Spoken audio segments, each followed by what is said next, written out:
الصلاۃ، نماز پڑھتے رہنا، نماز پڑھتے رہنا، نماز پڑھتے رہنا۔ پھر آپ نے آخر میں کہا اللہم الرفیق الاعلی، یا اللہ اپنے پاس بلا لے۔ یہ اس طرح پھر جب ملک الموت نے آپ کی روح کو قبض کیا تو کبھی نہ رویا، نہ آئندہ کبھی روگا، تو اس کی آنکھوں میں آنسو آ گئے ملک الموت کے۔ اس نے کہا واہ محمدہ، ہائے محمدہ، آج دنیا آپ سے محروم ہو گئی، کائنات آپ کے خیر سے محروم ہو گئی۔ دنیا کا سب سے بڑا سانحہ ہے حضرت محمد صلی اللہ علیہ وسلم کا دنیا سے اٹھ جانا۔ تو یہ ایک ایسی منفرد کہانی ہے جو صرف آپ کی ذات کے ساتھ مخصوص ہے۔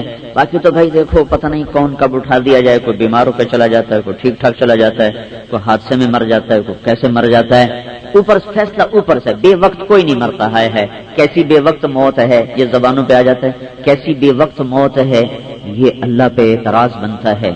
اللہ کسی کو بے وقت نہیں موت دیتا، کسی کو بے وقت نہیں مارتا۔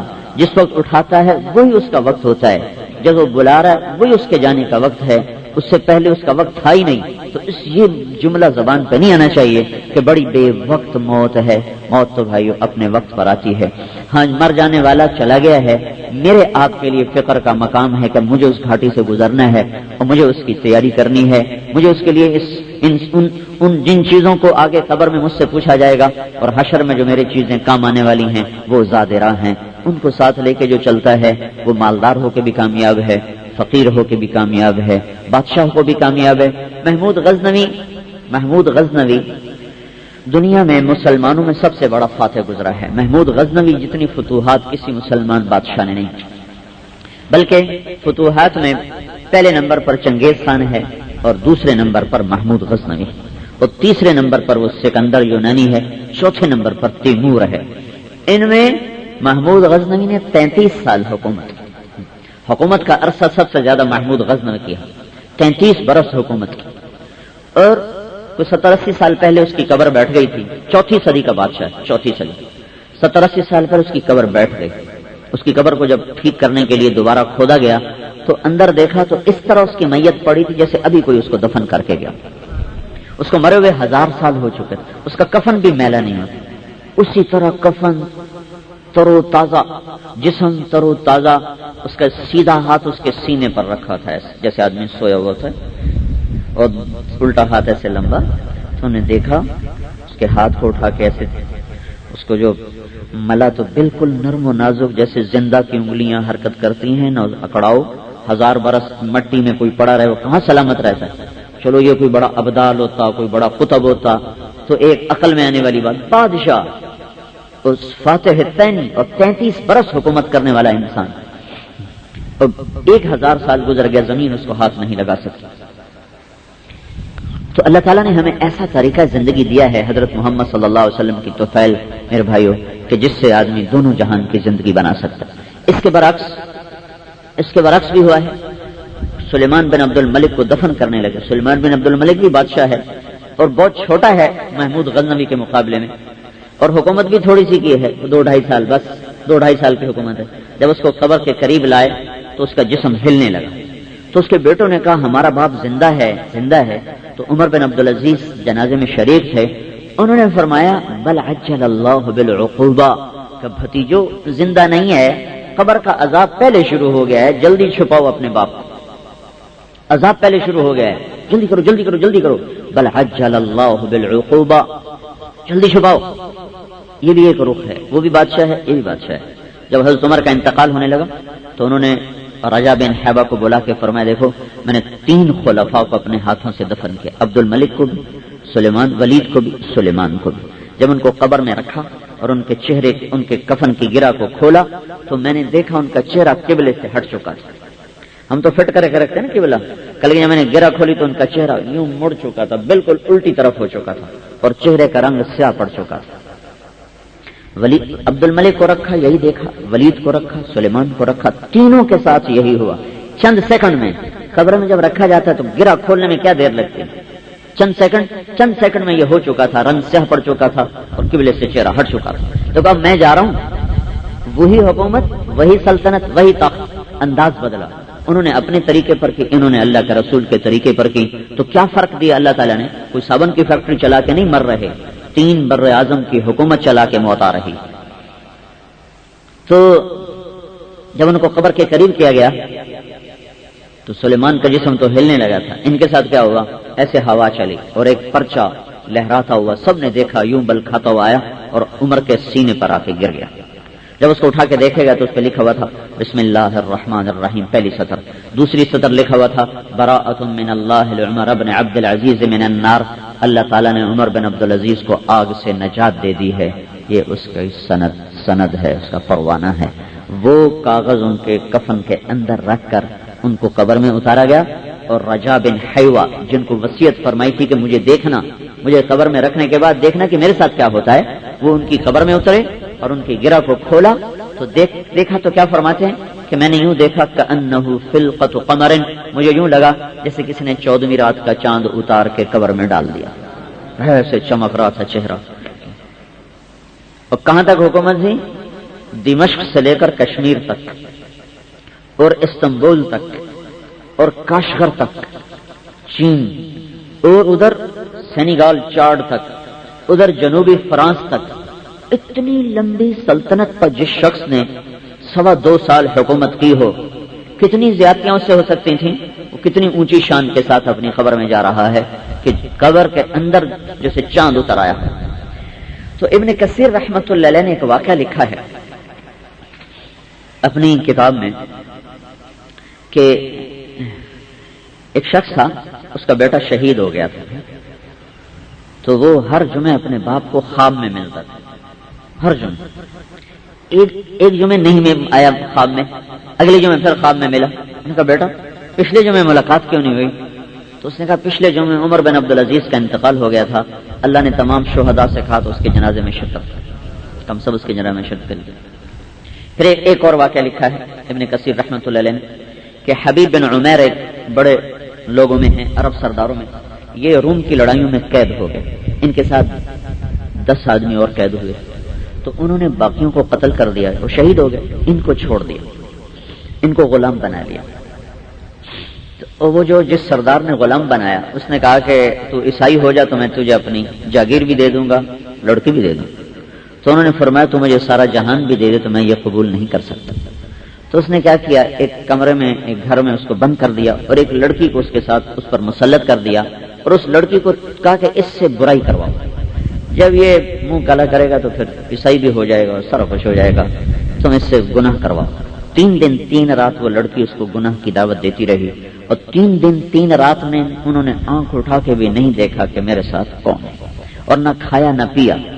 جب 3 دن گزر گئے تو وہ کہنے لگی تو کون ہے، پتھر ہے، لوہا ہے، انسان ہے، نہ تو کھاتا ہے، نہ تو دیکھتا ہے، نہ تو پیتا ہے، تجھے روکتا کون ہے، تجھے روکتا کون ہے، کوئی ہے تیسرا ہے نہیں، تجھے کس نے روکا ہوا؟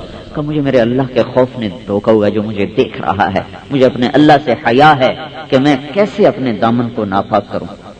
پھر کہنے لگے میرے اوپر آج یہ شراب رکھی تھی، اور کچھ نہیں، صرف شراب رکھی تھی، کہ آج میرے اوپر یہ شراب بھی حلال ہے، میں پیاس سے اتنا تڑپ رہا ہوں، اور سور پکا کے رکھا ہوا تھا کہ یہ گوشت میرے اوپر حلال ہو چکا ہے، لیکن میں بھوکا پیاسا مروں گا، اپنے اللہ کا نافرمان بن کے کبھی نہ مروں گا۔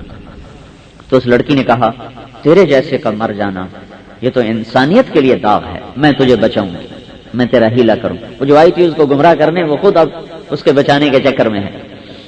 تو رات کو آئی اور ان کو نکالا، ایک توشہ دیا کھانے کا، اور تھیلی میں پیسے تھے، کہ دیکھو یہ پیسے ہیں، یہ توشہ ہے، یہاں سے نکلو، یہ جو جنوب کا ستارہ ہے قطب، اس کو اپنے سیدھے کندھے پر رکھو، اس کو سیدھے کندھے پر رکھ کے چلتے جاؤ، کسی نہ کسی دن عراق کی سرحد میں داخل ہو جاؤ گے۔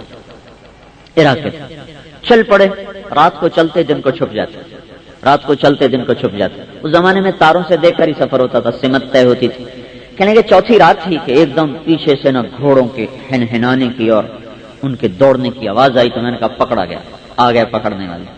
اچانک وہ میرے سر پر پہنچے، دیکھنے کا حبیب، میں حیران ہوا، پیچھے جو مڑ کے دیکھا تو وہ میرے ساتھی جو شہید کیے گئے تھے سارے گھوڑوں پر سوار۔ میں نے کہا تم تو سارے قتل ہو گئے، تم یہاں کہاں ہو؟ لا تقولوا لمن يقتل في سبيل الله اموات، میری راہ میں قتل ہونے والوں کو مردہ نہ سمجھنا، بل احیاء، زندہ ہیں، ولکن لا تشعرون، تمہاری عقل و خرد سے اوپر کی کہانی ہے۔ تو کہنے لگے ہاں ہم تو سارے شہید ہو چکے ہیں، لیکن آج رات عمر بن عبدالعزیز کا انتقال ہو گیا ہے، ان کا جنازہ ہے، اس کی شرکت کے لیے سارے شہداء کو حکم دیا گیا کہ حاضری دو۔ تو ایک نے کہا گھر جاؤ گے؟ میں نے کہا ہاں۔ کہا ہاتھ پکڑاؤ، میں نے ہاتھ کو کھینچا، کھینچا تو مجھے پیچھے بٹھا لیا۔ مجھے یوں لگا جیسے گھوڑا چند قدم چلا تو اس نے اپنی کوہنی مار کے یوں مجھے گرا دیا، تو یوں کر کے جو گرایا تو میں نے اٹھ کے دیکھا تو گھر کے دروازے کے آگے کھڑا ہوا تھا۔ تو یہ بھی ایک موت ہے کہ شہداء جنازے کے لیے آ رہے ہوں، اور یہ بھی ایک موت ہے کہ قبر انگارے بن چکے۔ مسلم بن عقبہ جس نے حملہ کیا یزید کے حکم پر مدینہ منورہ، واقعہ حرہ ہوا، یزید کے حکم پر مدینے پر لشکر کشی ہوئی اور 3 دن اللہ کے نبی کا شہر لٹتا رہا۔ تو اس کا جو لشکر کا سردار تھا مسلم بن عقبہ، وہ جب مکے حملہ کرنے چلا تو جہاں حاجی احرام باندھتے ہیں اس کو کہتے ہیں ذوالحلیفہ، یہاں وہ مر گیا مدینے سے 7 میل۔ تو انہوں نے اس کو وہاں دفن کیا اور حسین بن نمیر کو اپنا لشکر کا امیر بنا کے چل پڑے مکہ۔ تو عبداللہ بن طلحہ رضی اللہ تعالیٰ عنہ، یہ ایک ابو طلحہ، یہ بڑے صحابی کے بیٹے ہیں، عبداللہ بن ابو طلحہ انصاری ہیں، بڑے مشہور۔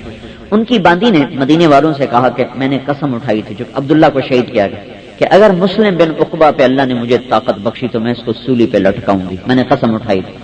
وہ مر گیا ہے، چلو اس کی قبر کھودو اور میری قسم پوری کرو، اسے سولی پہ لٹکاؤ۔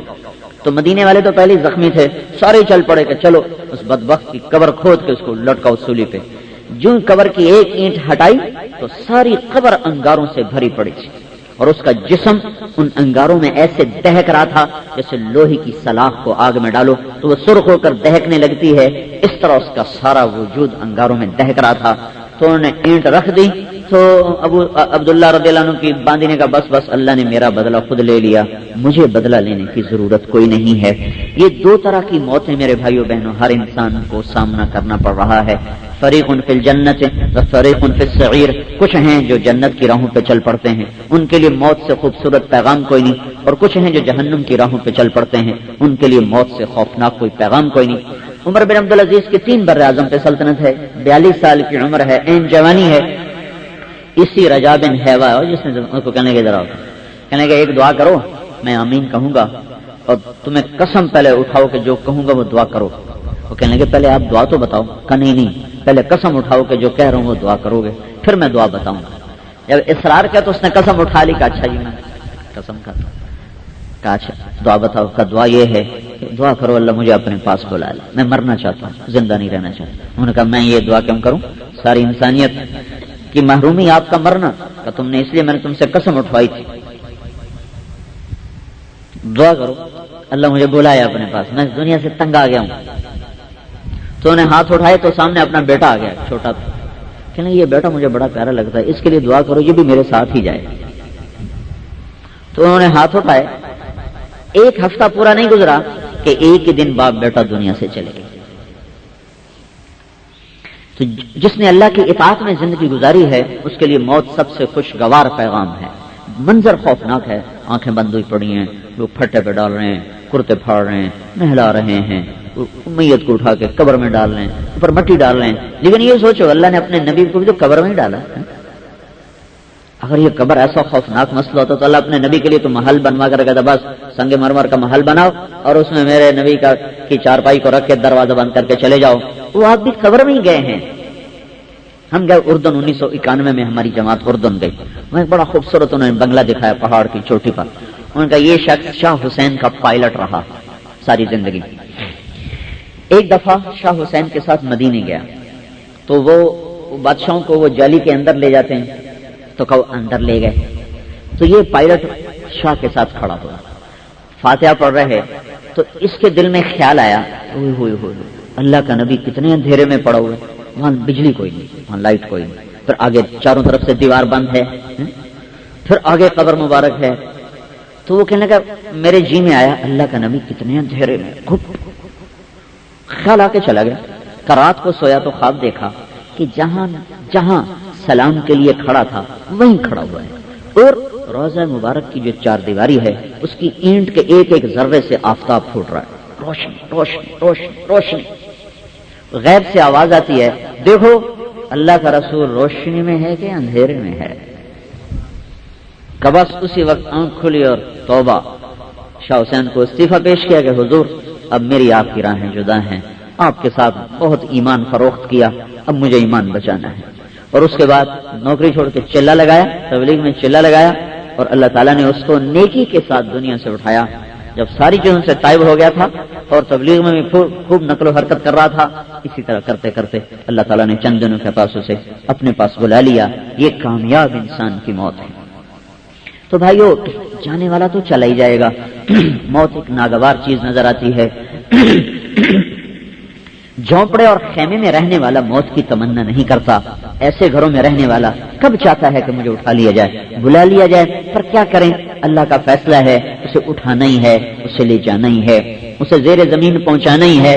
جس سے راضی ہو گیا اس کے لیے جنت کا نظام بن گیا، اس کے لیے قبر جنت کا باغ بن گیا، راحت کے دروازے کھل گئے۔ ہاں